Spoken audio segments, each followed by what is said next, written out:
100억에 달하는 아버지의 재산 중 90억 이상을 생전에 본인 명의로 돌려놓은 아들이 있었습니다. 남아있는 상속재산 10억을 이복 형제인 A씨에게 공평하게 5억씩 나누자고 했더니 A씨 입장에선 어느 날 5억이라는 돈이 하늘에서 뚝 떨어진 기분이었던 거예요. 별다른 이견 없이 협의서에 사인을 하게 됩니다. 조금만 알아봤으면 5배는 더 가져갈 수 있었는데 말이죠.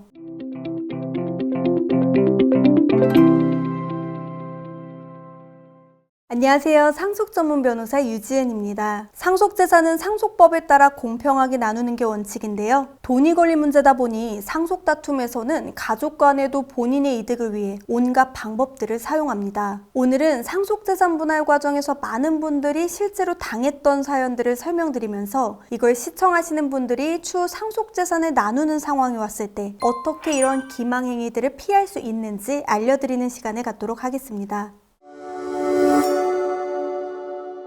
이런 기망행위의 피해자들은 보통 해외에 거주하시거나 전처의 자녀와 같이 망인과 평소에 왕래가 없는 분들이 많은데요. 망인의 재산 규모를 모르기 때문에 남겨진 상속재산 역시 알지 못하고 협의에 응하는 경우가 많습니다. 바로 여기서 문제가 발생하는데요. 실제 사건에서 자주 발생하는 3가지 사례들을 설명드리겠습니다. 먼저 망인 생전에 대부분의 재산을 본인 명의로 다 돌려놓고는 이 특별 수익을 감추고자 남아있는 상속재산을 공평하게 나누는 것처럼 또는 상대방에게 양보하여 더 주는 것처럼 제시해 협의를 얼른 맞춰버리려고 하는 경우가 있습니다. 이런 제안을 받게 되면 왕래가 없던 상속인 입장에선 꽁돈이 생기는 기분이라 별다른 이의 없이 협의서에 사인하는 경우가 많은데요. 실제로 100억에 달하는 아버지의 재산 중 90억 이상을 생전에 본인 명의로 돌려놓은 아들이 있었습니다. 아버지가 사망하신 후 남아있는 상속재산 10억을 이복 형제인 A씨에게 공평하게 5억씩 나누자고 했더니 A씨 입장에선 왕래도 없던 아버지인데 어느 날 5억이라는 돈이 하늘에서 뚝 떨어진 기분이었던 거예요. 별다른 이견 없이 협의서에 사인을 하게 됩니다. 조금만 알아봤으면 5배는 더 가져갈 수 있었는데 말이죠. 두 번째는 상대방만 상속 포기를 시켜버리고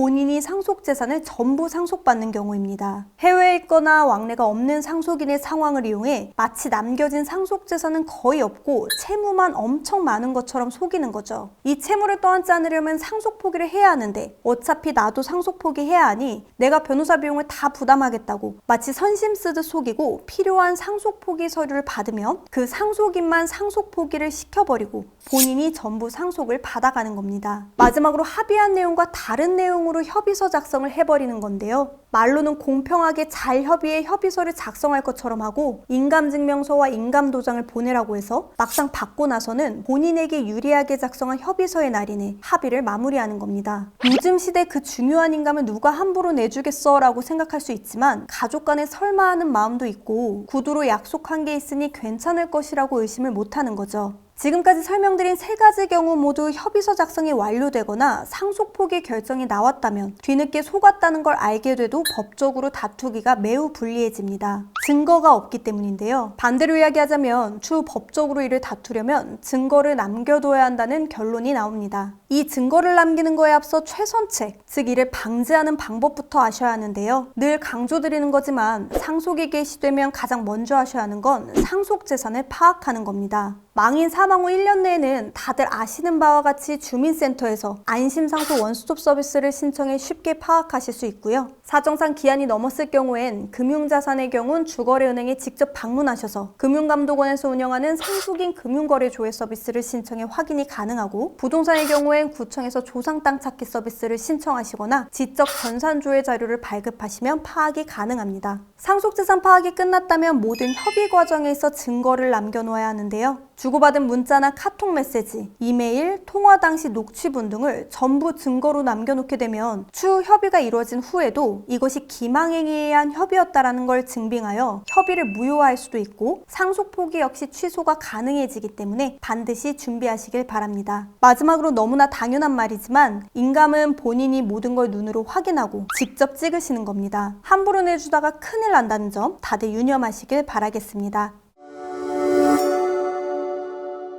오늘 설명드린 사례 외에도 다양한 형태의 기망행위가 발생하고 있는데요. 조금이라도 미심쩍은 게 있다면 항상 의심하시고 2번, 3번 확인해도 모자란 게 상속 문제입니다. 가족 간의 돈 문제로 다투는 게 선뜻 내키지 않을 수도 있고 본인이 쪼잔해 보이는 게 싫으시더라도 이건 법으로 보장된 본인의 권리이기 때문에 상속 변호사인 제 입장에선 꼭 놓치지 않으시길 바란다는 말씀 드리면서 오늘은 여기서 인사드리겠습니다. 끝까지 시청해주셔서 감사드립니다.